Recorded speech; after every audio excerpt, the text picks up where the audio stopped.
Hello and welcome back to Wolf vs. Ponies. Today I'm going to review Rainbow Rocks and... Oh no. Get back here! Rats. Oh hey Wolf, didn't know you were here, just like thousands of other YouTubers. I'm here to get away from you. Once again I'm trying to do a review, but I might as well get it over with. What's wrong? Why are you acting like this? Let's just get this over with. What's wrong with the movie Rainbow Rocks? It was a great movie that did better than its predecessor film. Yeah, but also had a lot of wasted plot and also a lot of plot holes.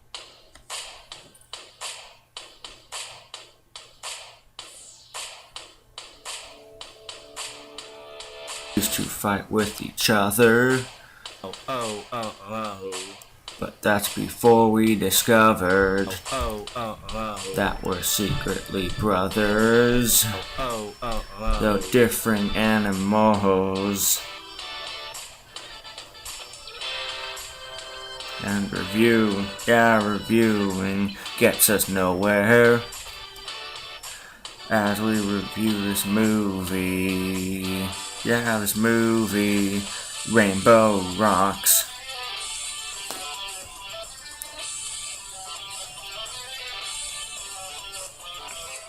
You can dig up a bone, or you can play with some yarn.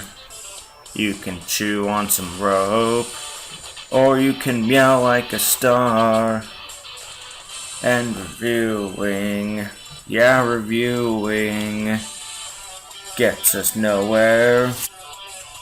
As we review this movie, Wolf vs. Ponies. As we review this movie, Wolf vs. Ponies.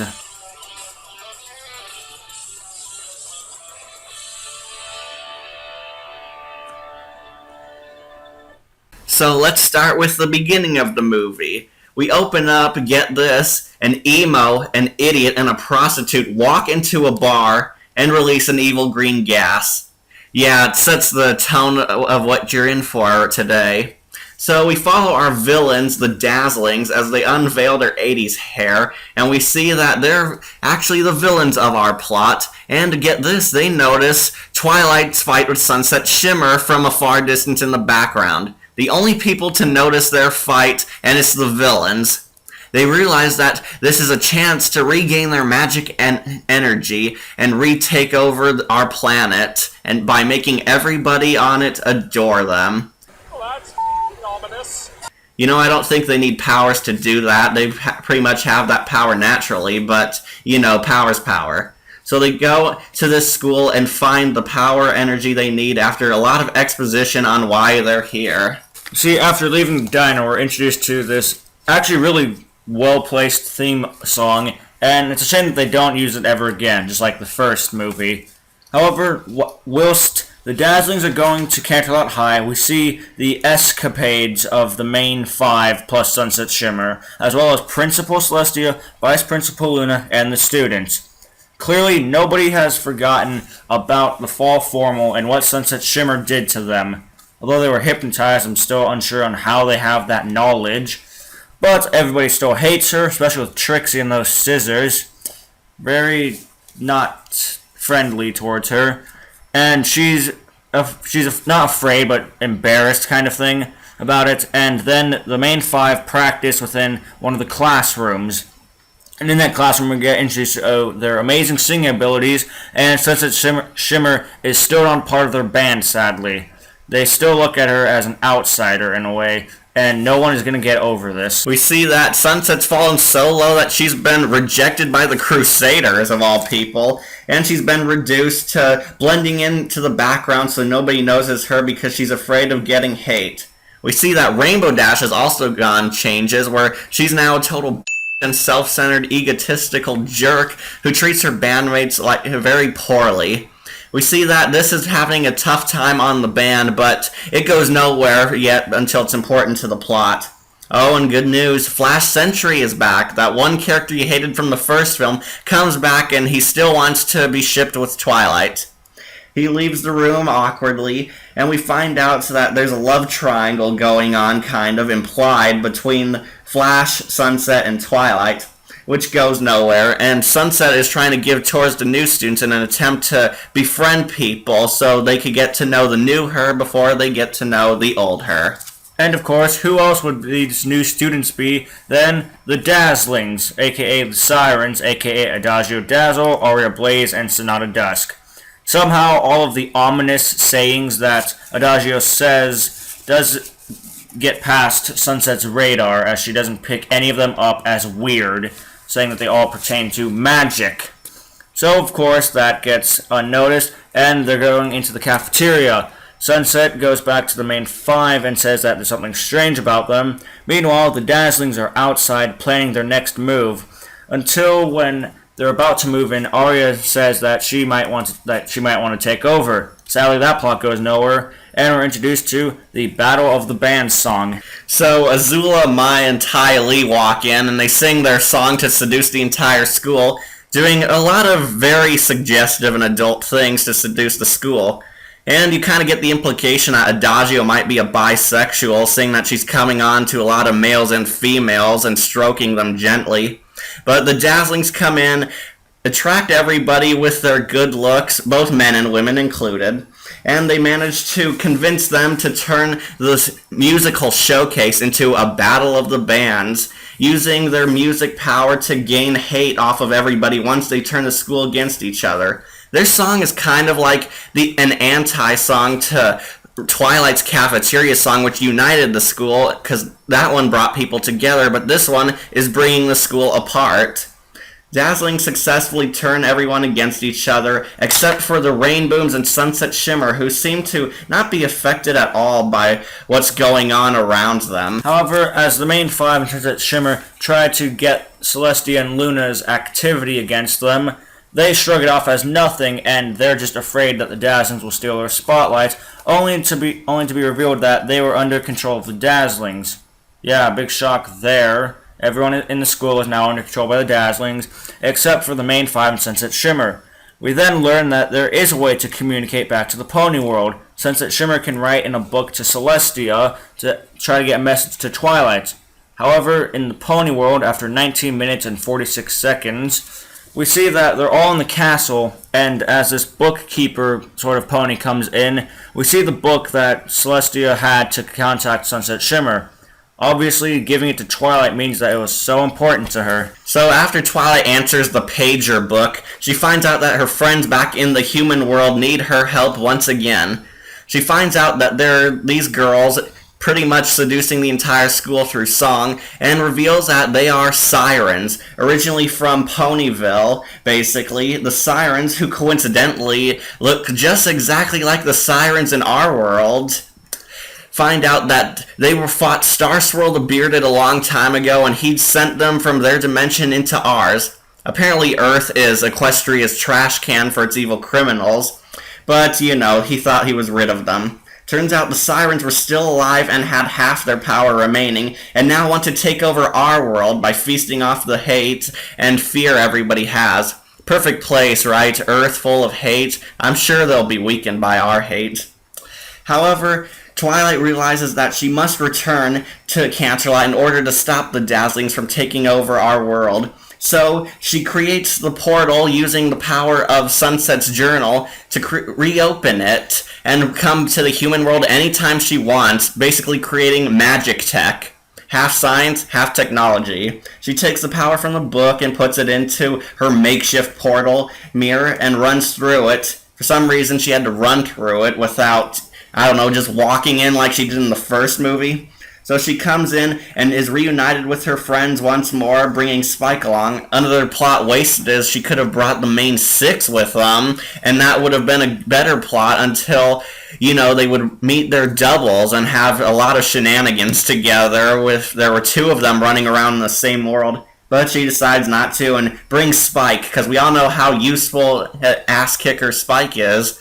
So they run into the portal, and they meet the new friends. However, as Twilight comes out of the portal, the first person to help her up after falling out like an idiot is the villain, or the ex-villain, Sunset Shimmer.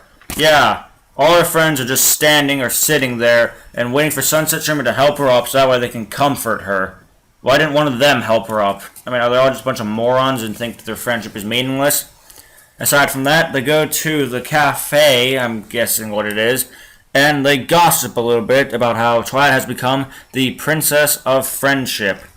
Sunset Shimmer is clearly jealous of it, and then now they have to stop the Dazzlings by playing a musical counterspell.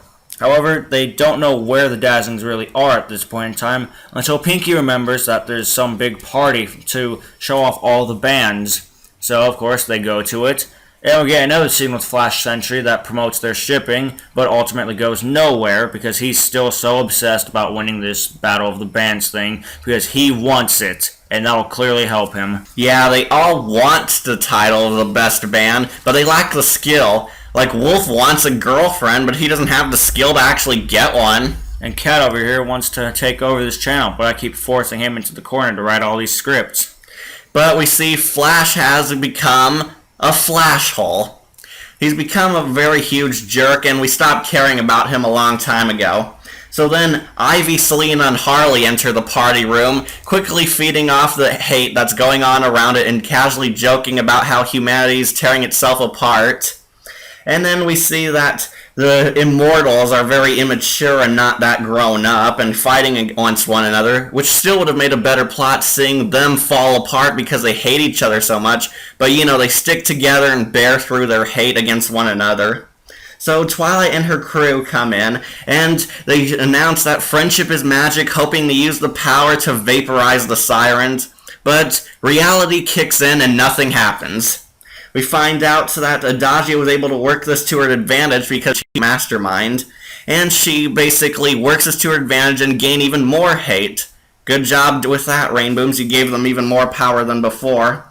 So we find out they can't attack the sirens at all. Then they realize the only way to fight them is to use their powers in a battle of songs. So, as pointed out by Sunset Shimmer, that they need to fight with the same magic. That magic being coming from music. So they decide to sleep the night away and then work on the counterspell in the morning. And before Twilight can go to her makeshift bed that was back in school's library, they have a slumber party instead. Because we clearly want to see that. We don't want to see their plot being worked a bit better. We want to see normal teenage girls. Although some of us would. Anyways, as they're here, Twilight still is pressuring herself to write this musical counterspell, as the others are just being casual. Rainbow Dash is still very immature, and it sucks that she is the band leader. Yeah, really good example for your bandmates, Dash. And as Twilight wakes up in the middle of the night to work on this song, we get to see more shipping between Sunset Shimmer and Twilight Sparkle, aka Sunlight. So, as that occurs, they see that they aren't really that different, and they actually they have quite similarities in their knowledge. Then their moment gets interrupted by Maud Pie, who does a sort of exorcist shining kind of thing. She walks off, then everything else gets shrugged off, and then as they wake up in the morning, 15 minutes before they need to sign in, they play the bad version of the counterspell. Then we cut to the morning where Jem and the hologram wannabes are practicing, but for some reason Twilight can't sing in our world, which is total BS considering that she could sing perfectly fine on the show in her own world, but for some reason can't because human lungs. So we find out they're still fighting. Rainbow Dash is being an egomaniac again, and this time to an annoying level. Tali, or should I say Rarity, wants to use her costumes, but can't because Applejack is against the idea because a band having costumes is so stupid. Then they continue fighting again and again. Then they realize that they're running late for the actual battle of the bands. But no pressure put on Twilight. They tell her that they'll buy her time to write the perfect song to slay those evil dazzling witches. Which, of course, she doesn't have ready yet. So basically, they enter the battle of the bands, and we find out what they're up against. So the first band to actually go up is MC Snips and Snails.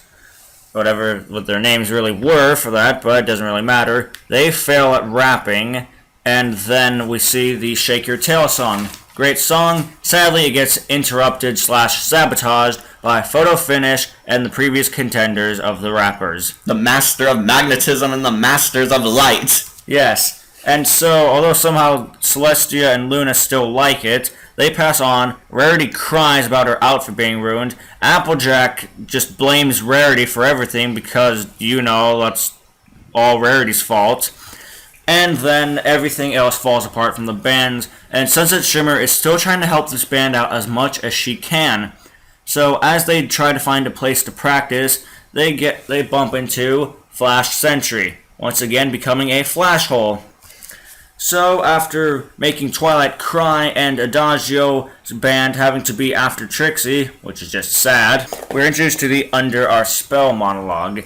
Not monologue, song. Yes, this is probably one of the greatest songs. We actually get some more Dazzlings, being as attractive and smart as always. And they're singing the song as we get the cool montage of the band's battles happening, which kind of reminds you of the Dragon Ball Z tournament kind of thing, showing their chart of marking who's in and who's out. A lot of action scenes, and we actually see that music is actually giving them power. And we find out that the Dazzlings are feasting off of all of this while it's happening, growing even more powerful. Why they don't just take over the world from here, I don't know. But apparently they still need the power of friendship to feast their appetites and grow even stronger than ever before. Then we find out, the next round occurs, they sing their songs. Trixie, of course, being annoying as always, performs her I Got Tricks Up My Sleeve song, which we never actually see. But the Dazzlings want Twilight and her band to come in so they could feast off of her because there's something special about those girls. Let's try not to think about what she means by that, but she wants Twilight's band in no matter what. So yeah, after the Dazzlings help get the Rainbooms into the next round, they also tried to get Trixie to murder them? Yeah, her interpretation of that wasn't the best, I would say. Although Sonata came up with the idea of stalling them, apparently Trixie thinks of murder as the first thing, as not only trapping them down in the basement, but saying the line, "See you never." Yeah, she has no intent of letting them out whatsoever. So now that they're gone, they are obviously going to fight about whoever's fault it is, and then we get the final battle, or not the final battle, final song of the Dazzlings. Sorry. We get the final song of the Dazzlings, and as the group is fighting, Sunset Shimmer realizes what's going on. They are feeding off of the friendship is magic, something that is actually possible, but these idiot bandmates couldn't think that it was possible, while Twilight is just crying in the corner because she failed. Yeah, good job being a princess, Twilight. You're just caving in on pressure. So they break out because Spike gets Vinyl. He's been gone for 50 minutes. What else has he done in those 50 minutes? We see back above the surface of the stage after Trixie is talked into attempting to murder them by keeping them trapped forever underneath. Miss Teen Sociopath and her Wonder Sisters come on and drain the magic essence of friendship. Apparently, they didn't know that the power of friendship can be harnessed for evil. They're trapped, and as Wolf said, it takes a lot of time until they start bonding again, but luckily Courage the Cowardly Dog comes in and saves them by breaking them out because he brought Vinyl Scratch, and luckily Vinyl Scratch was packing Soundwave in her car, and she plays the songs for them to help them be heard across and fight the Dazzlings. We see the Dazzlings transform, which I admit is pretty epic. We see them in the astral plane in dark transformations, and they look pretty badass, actually. And we see that the Dazzlings actually almost win, which actually makes you kind of love them more as villains, because they're actually the most successful. They have a pretty awesome climax against the Rainbooms, which includes a lot of music fighting and echoes and holograms and stuff like that, astral projections, like we said before, until Adagio gets the upper hand and injures Twilight Sparkle, making her drop the mic. So after Twilight drops the mic, even in her Super Saiyan form, Sunset Shimmer has to help them out. The ex-villain has to help out the main characters, which is not a first, because Dragon Ball Z already did something like that with Vegeta and Goku. So we get an even better song sung by Rebecca Choquette again, and with the power added by Sunset Shimmer into the actual rainbow, adding the red to it, they defeat the Dazzlings. After the Dazzlings think that losing their power, they think that they can still get pity from them. So they lose not only the battle, but their pendants that actually allow them to feast off of the negative energy. and they get booed off of stage, and apparently they're harmless. No, I don't really think so. Yeah, they're just perfectly harmless girls who could always come back and buy guns and shoot up the school and kill lots of people. Yes, perfectly harmless now that they can't sing anymore. But we find out that all is well, the Dazzlings are gone for now. Sunset is now official 7th cast member of the group. Flash and Twilight almost took up. Fortunately, Trixie does the one good thing and keeps Flash and Twilight apart. But of course, Trixie gets away with attempted murder and doesn't face any punishment other than falling off a stage, which doesn't kill her, sadly. And all is well, and we end with a final band practice as Sunset is now the new member in the band while Twilight returns back to her home in Ponyville. So, as Twilight goes, we get a post-credit scene that Sunset Shimmer is doing fine. She's been accepted by the main 5, and Vinyl Scratch is the new sound technician. Finally, someone who can actually do it and knows what they're actually doing. Thankfully, she has Soundwave to help her with that. And so we get the final song, Shine Like Rainbows, a personal favorite, actually, of mine. And we get some of the anime art from DeviantArt. Very good. It seems like the anime art was kind of based off of the first movie, seeing that the Dazzlings didn't get any anime art. And surprisingly, Flash Sentry too, but I kind of expected that because he's so hated by everyone. But yeah, we get awesome anime art. Then after the montage is over, we see human Twilight. Yes, it turns out there really is a human Twilight from this world who doesn't know about the magic that's been going on at this school. And we get a sequel implication that she's going to come and explore the magic going on around that school. And we'll get the third movie. So yeah, human Twilight's shown as the only competent human, the one who actually pays attention to what's going on, instead of, oh, I don't know, Parliament, the Mounties, the United Nations, hell, even their neighbor, the United States. But, alongside from that, some of the plots they could have used. Let's see, Sunset turning evil, as the Dazzlings mentioned that she doesn't really fit in with the Rainbooms. So yeah, that could have happened. Arya could have actually tried to take over, as said previously. She'd be a much better leader. Yes. Praise Arya. As CatTazTrophy said earlier, the Dazzlings actually breaking up and no one taking leadership. Or even in the Battle of the Bands, instead of Flash Sentry losing to the Dazzlings, Flash Sentry losing to the Rainbooms. Just imagine that and how good this movie could have been if something like that happened. Then there could be a reason why he could be a flash hole.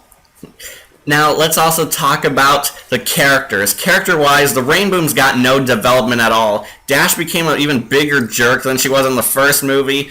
Twilight Sparkle barely got any character notice, and all we get is her crying again about how she fails and she'll fix the problem again. But Sunset Shimmer actually got moved into the spotlight, and one thing you'll like is that she gets more character development and becomes a good guy in this movie. But also, my favorite part, the Dazzlings. The best villains ever included in My Little Pony. Why are they the best? Because they almost come close to winning, and they're more effective. If you compare them to Sunset Shimmer, you could take them more seriously, considering that they're sirens powered by magical amulets who can manipulate people and nearly take over the world, compared to Sunset Shimmer, who is just a mean popular girl who wanted a magical artifact. However, they're far from being serious villains if you compare them to someone like, oh, I don't know, Sombra or Megatron. Yeah, the Dazzlings do have some humorous moments, mostly Arya and Sonata being the only thing holding Adagio back from being a powerful solo villain, but they're good because they're smarter villains, they're much more attractive, probably the most attractive characters you can ever find in a My Little Pony thing.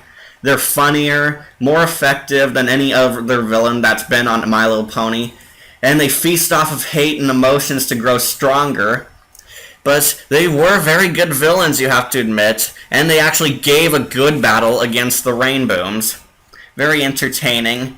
But the one thing I was disappointed in the movie as a whole is that it was still shorter than Transformers, so we still have to sit through Michael Bay's crap of nothing going on to characters we actually like only getting an hour-and-a-half movie. So that ends part 1 of this triple review. So what are you going to do now, CatTazTrophy? You know, the Dazzlings are still out there. We can always go and comfort them. Yeah. Or you can leave me and Adagio alone. Wolf, you there? Huh? What? What you dreaming about? Nothing. Let's go find that portal. We can finally go home. I think I'll meet you on the other side. I've got some unfinished business here.